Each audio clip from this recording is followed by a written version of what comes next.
মুহূর্তে রাজ্যে এবং গোটা দেশে একটাই খবর, সবচেয়ে বড় খবর, SIR স্পেশাল ইন্টেন্সিভ রিভিউ।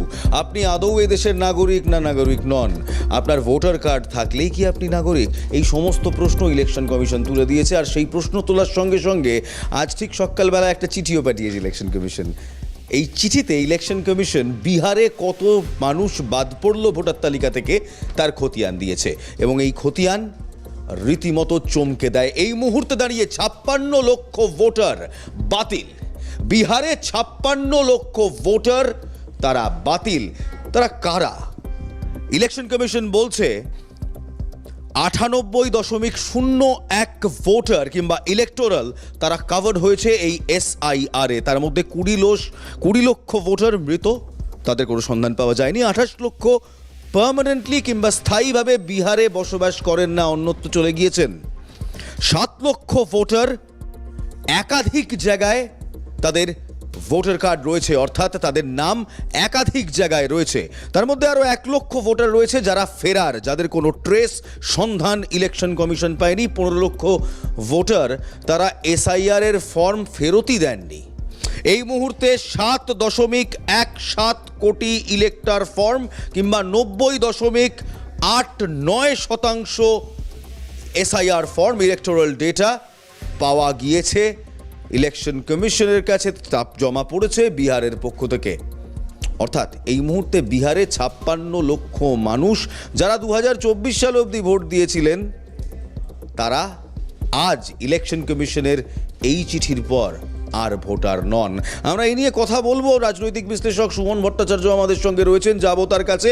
কিন্তু তার আগে আমি সুমনদার কাছে যাব, কিন্তু তার আগে আপনাদের আজকে একটা ছবি দেখাবো। সেই ছবিটা হচ্ছে বিহারে আজকে কি অবস্থা।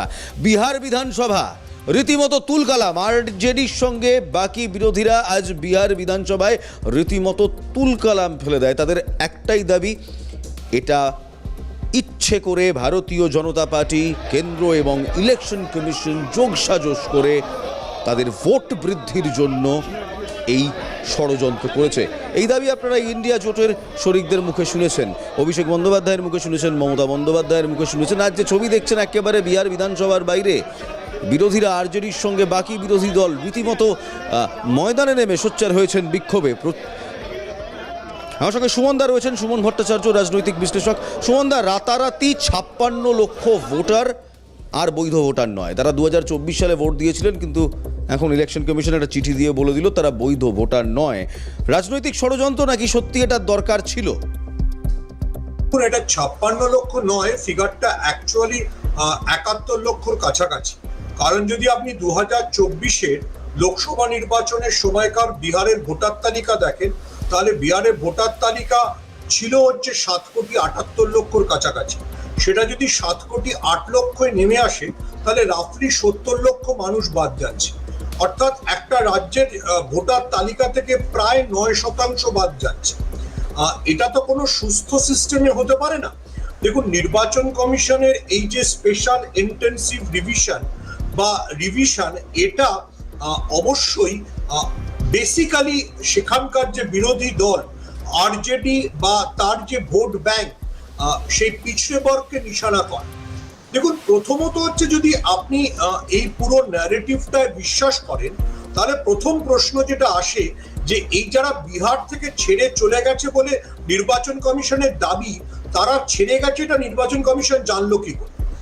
তাদের বাড়ি গিয়ে যদি নির্বাচন কমিশন না পেয়ে থাকে, তাহলে নিয়ম অনুযায়ী, যে কোনো গণতন্ত্রের নিয়ম অনুযায়ী, যে তাদের যে মোবাইল নাম্বার দেওয়া আছে। তবে সুমনদা, এখানে 7 লক্ষ ভোটারের কথা ইলেকশন কমিশন উল্লেখ করেছে তাদের প্রেস বিজ্ঞপ্তিতে। বলা হচ্ছে এই 7 লক্ষ ভোটার বিহারের, তাদের একাধিক জায়গায় ভোটার কার্ড রয়েছে, শুধু এক রাজ্য নয়, একাধিক রাজ্যে ভোটার কার্ড রয়েছে।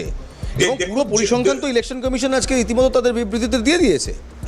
ইলেকশন কমিশন যে বিবৃতি দেয়, তাতে বিশ্বাস করলে তো আপনি CNN নিউজে বসে করতেই পারবেন না। আপনাকে তো রোহিঙ্গা বলে চিহ্নিত করে শুভেন্দু অধিকারী পাঠিয়ে দেবে, কারণ যে কোনো বাংলাভাষী মুসলিমই রোহিঙ্গা। ওটা পশ্চিমবাংলায় যারা বা বাংলাভাষী মুসলিম আছে সবাই রোহিঙ্গা।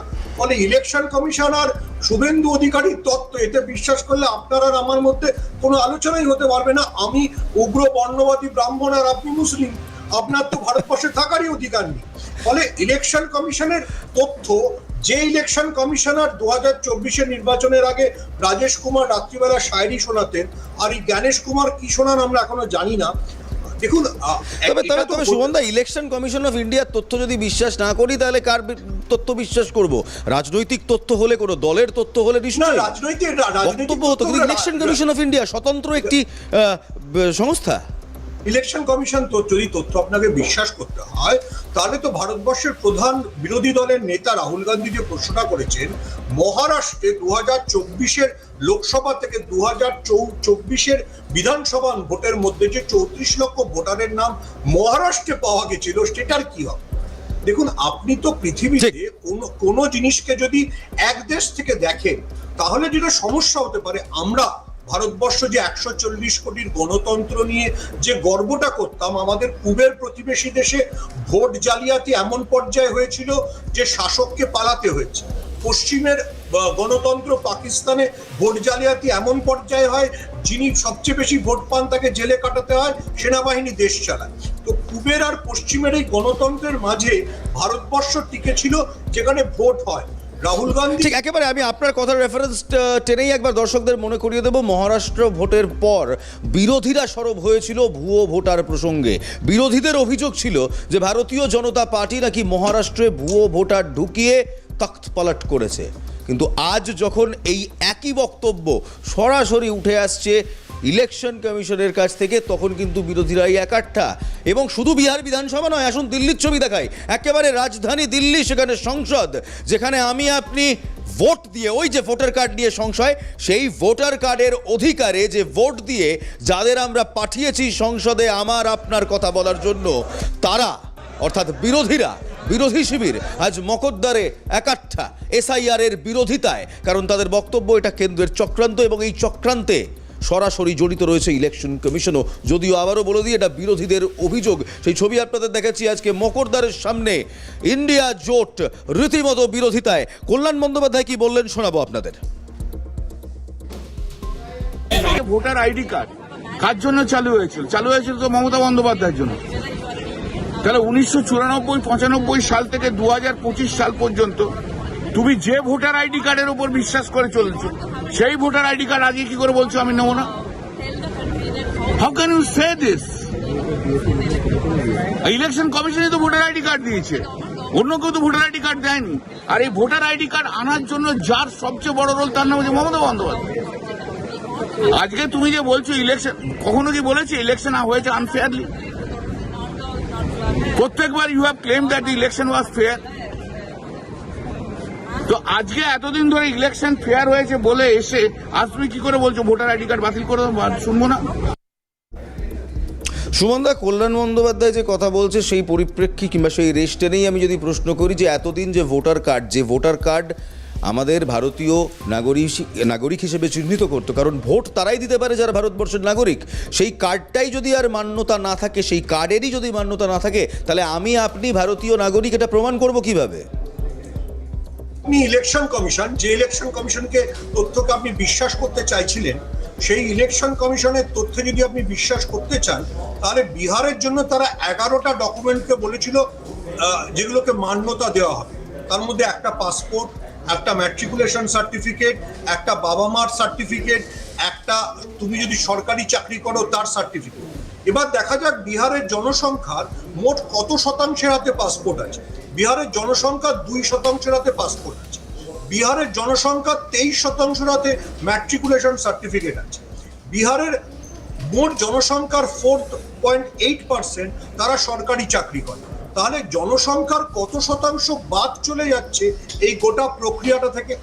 দেখুন, প্রথমত এই ডিবেটটার আগে সবাইকে একটা বুঝতে হবে যে বিজেপি বা আরএসএস কি চাইছে। তবে আমি আপনাকে একটু থামাবো এখানেই। আজকে ইলেকশন কমিশন যে চিঠি দিয়েছে, সেই চিঠির প্রথম প্যারাটা যদি আপনি পড়েন, এক নম্বর পয়েন্ট যে কিভাবে এদের চিহ্নিত করা হলো, যে প্রশ্ন আপনারও ছিল সুমনদা, সেখানে বলা হচ্ছে ইলেকশন কমিশন সরাসরি জানিয়ে দিচ্ছে 1.5 লক্ষ বুথ লেভেল এজেন্ট ছিল, যাদেরকে 12টি মেজর পলিটিক্যাল পার্টির ডিস্ট্রিক্ট প্রেসিডেন্টরা নমিনেট করেছে এবং তারাই সমীক্ষা করেছে।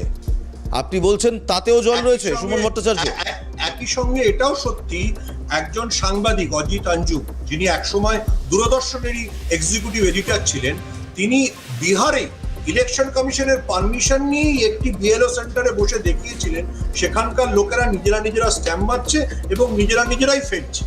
ফলে এটা যদি ইলেকশন কমিশনের পারফরমেন্সকে আমাদের বিশ্বাস করতে হয়, আবারও আমি মনে করাচ্ছি যেটা মমতা বন্দ্যোপাধ্যায় একটা হালকা কথা বলেছেন যে দেশকে একটা গণবিক্ষোভের দিকে বিজেপি ঠেলে দিচ্ছে। আমাদের পূবের প্রতিবেশী দেশ বাংলাদেশে এই ভোট জালিয়াতি করার জন্য শেখ হাসিনাকে দেশ থেকে পালাতে হয়েছিল। এখনো তিনি পালিয়ে দিল্লি নরেন্দ্র মোদীর কাছেই আছেন। যদি নরেন্দ্র মোদীকে তিনি এ বিষয়ে পরামর্শ দিয়ে থাকেন যে কিভাবে ভোট রিগ করতে হয় বা বিরোধীদেরকে ভোটের বাইরে বার করে দিতে হয়, উনি হয়তো পরামর্শ দিয়ে থাকতে পারেন। দ্বিতীয়টি হচ্ছে যে পশ্চিমের প্রতিবেশী দেশ পাকিস্তানেও সবচেয়ে বেশি ভোট পাওয়া সত্ত্বেও ইমরান খান সরকার তৈরি করতে পারে। একেবারে অসংখ্য ধন্যবাদ। সুমন ভট্টাচার্য রাজনৈতিক বিশ্লেষক আমাদের সঙ্গে ছিলেন। অসংখ্য ধন্যবাদ সুমন ভট্টাচার্য ছিলেন আমাদের সঙ্গে। আজকে যখন একদিকে সংসদ ভবনে ধুন্ধুমার, তখন আপনাদের কল্যাণ বন্দ্যোপাধ্যায়ের বক্তব্য শুনেছি। এবার শুনুন সুকান্ত মজুমদার, রাজ্য বিজেপির প্রাক্তন সভাপতি, তিনি কি বললেন আজকে শুনুন।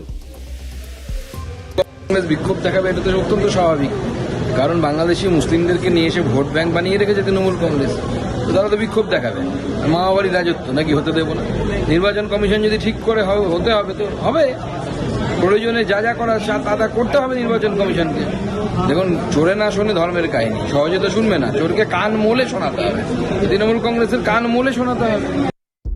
রাজনীতি তো রয়েছে, রাজনীতি তো থাকবেই। রাজনীতি অর্থাৎ ভোট, এবং সেই ভোট ব্যাংকের জন্যই কি এই খেলা? ঠিক মহারাষ্ট্রের নির্বাচনের পর নিশ্চয়ই আপনাদের মনে আছে বিরোধীরা সোচ্চার হয়েছিল মহারাষ্ট্রে ভুয়ো ভোটার তরজায়। এবার কেন্দ্র সোচ্চার, কমিশন সোচ্চার, ইলেকশন কমিশন সোচ্চার, কিন্তু কোনো বক্তব্যই যেন শিলমোহর দিতে পারছে না SIR এর প্রক্রিয়ায়। 11টি নথি রয়েছে, সেই 11টি নথি আপনাকে ভারতীয় হিসেবে প্রমাণ করতে পারে, এবং তার মধ্যে আপনার আধার কার্ড, আপনার ভোটার কার্ড কিংবা আপনার রেশন কার্ড নেই। অর্থাৎ ইলেকশন কমিশন জানিয়ে দিয়েছে 11টি নথি রয়েছে, সেই নথির মধ্যে থেকেই হবে। মমতা বন্দ্যোপাধ্যায় এবং তৃণমূল কংগ্রেস এটাকে বাঙালি বিরোধিতা, বাংলা বিরোধিতা, অসম হরিয়ানা থেকে চিঠি পাঠিয়ে বাংলার ওপর কোপ আক্রমণ, এই আখ্যা দিচ্ছেন। মমতা বন্দ্যোপাধ্যায় 21শে জুলাই কি বলেছিলেন শুনব। আমাদের শপথ হলো ভাষা রক্ষার শপথ। জীবন দিতে রাজি আছি, ভাষার ওপর সন্ত্রাস মানব না, বিভেদ মানব না, অনৈক্য মানব না।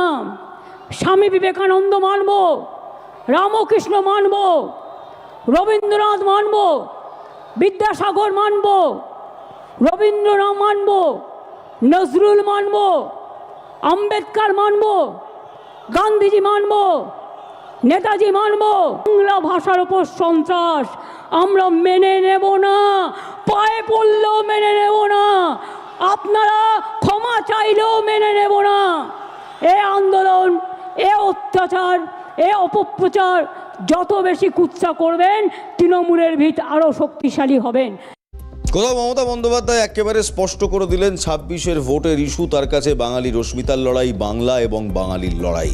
কিন্তু এখানেই আজকে কলকাতা শহরে এসে মিঠুন চক্রবর্তী তিনি প্রশ্ন তুললেন, এই বাঙালিরা কারা যারা মার খাচ্ছেন, কারাই বাঙালি? এই প্রশ্ন ভারতীয় জনতা পার্টির। শুনুন। কোন বাঙালিদের মারা হচ্ছে সেটা বলুন। বাঙালিদের মারা হচ্ছে, কোন বাঙালিদের মারা হচ্ছে? খালি সমাজে মানে ঝগড়া লাগিয়ে, উস্কানি লাগিয়ে ব্যাস ভোটটা কোনো পার হয়ে, কিন্তু বাঙালি হয়ে আমাকে কেউ এরকমভাবে ইয়ে করেন। এবার শুনুন সুকান্ত মজুমদার, ভারতীয় জনতা পার্টির প্রাক্তন রাজ্য সভাপতি বাংলার, তিনি কি বলছেন। দেখুন, বলুক না, আমরা চাইছি তো। সাকেত গোখলে কেমন বাংলা বলে আমরা দেখতে চাই, শুনতে চাই। কেমন বাংলা বলেন আমাদের ইউসুফ পাঠান, আমরা দেখতে চাই, শুনতে চাই। আমরা দেখতে চাই কীর্তি আজাদ কেমন বাংলা বলেন, আমরা দেখতে চাই তো। রবীন্দ্রনাথের কবিতা কেমন করে আবৃত্তি করেন তারা। আমাদের সঙ্গে ঝন্টু বড়াইক রয়েছেন, রাজনৈতিক বিশ্লেষক। আমি সরাসরি ঝন্টুর কাছে যাব, কিন্তু তার আগে আপনাদের জানিয়ে দিই এই তরজা আজকে হঠাৎ কেন। কারণ আজকে ইলেকশন কমিশন একটি চিঠি পাঠিয়েছে 23/7/2025। সেই চিঠিতে জানিয়ে দিচ্ছে 56 লক্ষ ভোটার তারা বাদ। বিহার থেকে 56 লক্ষ ভোটার বাদ। ঝন্টু বারবাইক রয়েছে আমাদের সঙ্গে। ঝন্টু, কোথাও লড়াইটা বাংলায় বাঙালি বনাম বিজেপি। মমতা বন্দ্যোপাধ্যায় অন্তত এরকমই একটি স্টান্স নিয়েছেন, বাঙালি অস্মিতা রক্ষার লড়াই। কিন্তু যে হারে অনুপ্রবেশের কথা আমরা শুনছি, বাংলাতেও এই এসআইআর কি আসবে? আসলে এটা কি জরুরি? না, দুটো অ্যাসপেক্টে কথা। দেখো ইলমাজ, যে এখানে কিন্তু পশ্চিমবঙ্গে হিন্দু বাঙালি, মুসলিম বাঙালি, এই সামগ্রিক দুটো সত্তা কিন্তু একটা বাঙালি সত্তার উপরে দাঁড়িয়ে আছে। এবং পৃথিবীর একটি হয়তো জাতি, এরাই তাদের ধর্মীয় সত্তাকে বাদ দিয়ে শুধু ভাষা সত্তাকে এতটাই, সাংস্কৃতিক সত্তাকে এতটাই দৃঢ়ভাবে আঁকড়ে রেখেছিল যে স্বধর্মীয়দের বিরুদ্ধে অস্ত্র তুলে নিয়ে স্বাধীন বাংলাদেশ গঠন করে। এটা তো অস্বীকারের জায়গা নেই, সারা পৃথিবী স্বীকৃতি দিয়েছে। আজকে পশ্চিমবঙ্গ দিয়ে কিংবা বলতে পারো ভারতবর্ষের অন্য প্রান্ত দিয়ে একটা অনুপ্রবেশ হয়েছে, তার একটা বড় অংশ পশ্চিমবঙ্গ দিয়ে হয়েছে, অস্বীকারের জায়গা নেই। এবং পশ্চিমবঙ্গে কুটির শিল্পের মতন অজস্র ভোটার কার্ড, আই কার্ড তৈরি হয়েছে, এবং এটাও অস্বীকারের জায়গা নেই, শাসক দলের মদতেই হয়েছে। আমি এগুলোকে একটা পার্টে রাখলাম। কিন্তু ইলমাজ, প্রশ্নটা হচ্ছে, তুমি যদি সত্যিকারের দুষ্টু লোককে বাছাই করতে চাও, বাদ দিতে চাও, তুমি কি সামগ্রিকভাবে এমন কোন প্রক্রিয়া চালু করবে যাতে মানুষের, কিন্তু বাদটা কাকে দেবে ঝন্টু? এটাই তো প্রশ্ন, বাদটা কাকে দেবে? একদম। আমি তোমার নেম শেখ ঝন্টু আলী শেখ, শহীদ প্যারা কমান্ডো ঝন্টু আলী শেখ, তার পরিবার কিংবা অন্য কেউ, সে যদি তার ভোটার কার্ডটা নিয়ে যায়, ইলেকশন কমিশন বলছে যে না, সেটা বৈধ প্রমাণ নয় তার নাগরিকত্বের। তার আধার কার্ড, যে আধার কার্ড নিয়ে ভারতীয় জনতা পার্টির কেন্দ্রীয় সরকার বলেছিল আধার আপকা পরিচয় হ্যায়, আজ नहीं है। তুমি রেশন কার্ড, যেটা নিয়ে তোমার দুমুঠো অন্ন জোটে, গরিব মানুষের দুমুঠো অন্ন জোটে, সেটাও বৈধ নয়। তাহলে বৈধটা কি? তুমি একদম সঠিক জায়গায় বলেছো যে একটা সরকার প্রত্যেকটা মুহূর্তে আমাদেরকে কিছু না কিছু আইডেন্টিটি দিচ্ছে। একটা সময় শুনেছিলাম আধার কার্ড, আধার কার্ডের থেকেও বড় নাকি আধার কার্ড, আধারের থেকে বড় আধার, সেই আধার বলা হচ্ছে ভ্যালিড নয়। আমার প্রশ্ন হচ্ছে, নির্বাচন কমিশনের রাইট আছে 324 থেকে 329 নম্বর ধারা কিংবা জনপ্রতিনিধিত্ব ধারার 21-এর উপধারা 3-এ তারই অধিকার আছে তিনি কিভাবে এসআইআর করবেন না কি করবেন। 52 সালের পর থেকে 13 বার এসআইআর হয়েছে। বস্তুটা যেটা টিএন সেশন, একটা সময় তো নির্বাচন কমিশনের একটা মাইলস্টোন তৈরি করেছিলেন এবং পৃথিবীকে বুঝিয়েছিলেন নির্বাচন কমিশনের পাওয়ারটা কোন জায়গায়। কিন্তু তারপরেও ইলমাজ তাকে বিরোধীদের যোজন, মানে বলা হয় জ্যোতিবাবু তাকে শয়তান আখ্যা দিয়েছিল, তারপরেও তিনি কিন্তু সমস্ত পলিটিক্যাল পার্টিদের একটা প্ল্যাটফর্মে ঝন্টু ইতিহাসের কথা ইতিহাসে থাকে, আমরা একটু বর্তমানের দিকে চোখ রাখি। হ্যাঁ ঠিক, এই 3টে কার্ড বৈধ নয়, ইলেকশন কমিশন বলে দিয়েছে। আরো 11টি নথি রয়েছে, যে নথি দিয়ে আপনার নাগরিকত্ব, আপনি যে ভারতীয় সেই প্রমাণ আপনি দিতে পারবেন। তার মধ্যে একটি অত্যন্ত গুরুত্বপূর্ণ নথি হচ্ছে এসটি, এসসি কিংবা ওবিসি সার্টিফিকেট। আমার কথা নয়, ইলেকশন কমিশনের কথা। এখানেই আমার প্রশ্ন, বাঙালিদের জন্য, বাংলার মানুষের জন্য তো আরো সমস্যা, কারণ এই ওবিসি শংসাপত্র নিয়ে রাজ্যের তো মুখ পুড়েছে। হাইকোর্ট স্থগিতাদেশ দিয়েছে। আজকে breaking update ladies and gentleman, আজকে রাজ্য সুপ্রিম কোর্টে গেল হাইকোর্টের স্থগিতাদেশকে চ্যালেঞ্জ করে। হাইকোর্ট যে নির্দেশ দিয়েছিল ওবিসি শংসাপত্রের ওপর, যে স্থগিতাদেশের নির্দেশ দিয়েছিল, সেই নির্দেশকে চ্যালেঞ্জ করে রাজ্যের আইনজীবী কপিল সিব্বল, তিনি সিজেআই জিভি গওয়াইয়ের বেঞ্চে এই মামলা আপিল করা হয়েছে। সোমবার এই মামলার শুনানি। ঝন্টু, আমার এখানেই প্রশ্ন আপনার কাছে। ঝন্টু, যারা বাঙালি, যারা বাংলার মানুষ, তাদের যদি ওবিসি শংসাপত্র থাকে এবং সেটা যদি গত 3 বছরের মধ্যে তারা পেয়ে থাকে, স্টিপুলেটেড টাইম যেটা হাইকোর্ট ক্যান্সেল করেছে, তাহলে তো তাদের সেই শংসাপত্রও মান্যতা দেওয়া হবে না। Constitutional crisis, Democratic crisis. Jhantu Ali Sheikh, তুমি একটা কথা তোমাকে ইলমাজ বলি, এ রাজ্যে 27% সংরক্ষণের একটা বড় অংশ হচ্ছে মুসলিম সংরক্ষণের মধ্যে পড়ে ওবিসি। মন্ডল কমিশনের সুপারিশ একদম পরিষ্কার, শেরশাবাদিয়া, জোলার থেকে শুরু করে, আনসারির থেকে শুরু করে, এত বড় মেজরিটি, মেজর পার্ট, যে পার্টটা 33 করোড়ের একটা অংশ, প্রপোর্শন, সরি 3 করোড়ের মধ্যে 2011 যে সেন্সাস। আমার প্রশ্নটা হচ্ছে, এই মানুষগুলোর যখন আপনি ওবিসিটাকে চ্যালেঞ্জ করে হ্যাং করে দিলেন, আগামীতে 2 তারিখে নোটিফিকেশন হওয়ার পরে যদি এসআইআর 26-এর নির্বাচনের নিরিখে হয়, এই জনপদের মানুষগুলো কোথায় যাবে? প্রথম। দ্বিতীয়, তুমি বলছিলে শিডিউল কাস্ট শিডিউল ট্রাইব, এই শংসাপত্রটাও তো তৈরি করতে গেলে একটা প্রসিডিওর লাগে রে বাবা। অনেকে তো তারাও তো নেই। পশ্চিমবঙ্গে কত শতাংশ মানুষ, 15% প্লাস আছে যাদের এসটি এসসি ওবিসি কোনো ক্যাটাগরিতে পড়ে না, তারা কি প্রমাণ দেখাবে? আমি তোমার পরিষ্কার বলছি, এই ঝন্টু বাবু, আমার 87-এর বার্থ ডেট ধরলে পরে আমার কোনো নিজস্ব বার্থ সার্টিফিকেট বা আমার বাবা মার তো নেই, কারণ আমি বাড়িতে জন্মেছিলাম। তাহলে আমি কি করে প্রমাণ করব একটা বিশ্ববিদ্যালয়ের অধ্যাপক যে আমি এদেশের নাগরিক? ঠিক আপনার ঠিক যে প্রশ্ন আপনি করছেন জন্টু, সেই একই প্রশ্ন এই মুহূর্তে অসংখ্য বাঙালি, কয়েক কোটি বাঙালির মনেও রয়েছে, যে যদি তাদের কাছে সেই শংসাপত্র না থাকে এবং যদি আনফর্চুনেটলি তাদের কাছে সেই ওবিসি শংসাপত্রটাও থাকে, যেটা হাইকোর্ট ইতিমধ্যেই স্থগিতাদেশ দিয়ে দিয়েছে, তাহলে তাদের ভবিষ্যৎটা কী হবে? এখানে আমার পরের প্রশ্ন এবং আমার শেষ প্রশ্ন, কারণ আমার সময় অত্যন্ত অল্প Jontu. Constitutional crisis, Democratic crisis তো রয়েছে, এবার আসি রাজনৈতিক ক্রাইসিসের দিকে। ভারতীয় জনতা পার্টি, তাদের একটা এজেন্ডা আছে, মমতা বন্দ্যোপাধ্যায়ের এজেন্ডা আছে। এই এসআইআর এর পাল্টা মমতা বন্দ্যোপাধ্যায়ের বক্তব্য হচ্ছে পাড়ায় পাড়ায় সমাধান, আপনার পাড়া আপনার সমাধান। আদৌ কাজ করবে না? এটা কিন্তু নির্বাচন কমিশনের প্রশাসনিক যে চ্যালেঞ্জ, ডেমোক্রেটিক চ্যালেঞ্জ, বা সংবিধান অনুযায়ী যে তার ল অফ দ্য ল্যান্ড, তার বিকল্প নয়।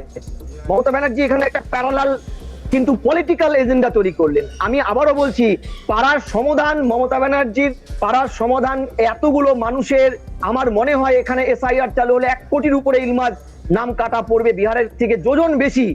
এটা সমাধান তা নয়। ইমিডিয়েট পশ্চিমবঙ্গ সরকার যৌথ দায়বদ্ধতা স্বীকার করে নিয়ে সুপ্রিম কোর্টে ফরওয়ার্ড না করলে আমাদের আগামী পশ্চিমবঙ্গে উজাড় করে ভোটার লিস্টে নাম কাটা পড়বে। সেখানে বাংলাদেশি অনুপ্রবেশকারীর সাথে সাথে একটু থামাচ্ছি, কারণ তুমি যেহেতু সুপ্রিম কোর্টের কথা বললে, গত 3 বছরে একাধিক কনস্টিটিউশনাল ক্রাইসিস আমরা দেখেছি সুপ্রিম কোর্টে গিয়ে পড়ে রয়েছে, তার কোনো মীমাংসা হয়নি।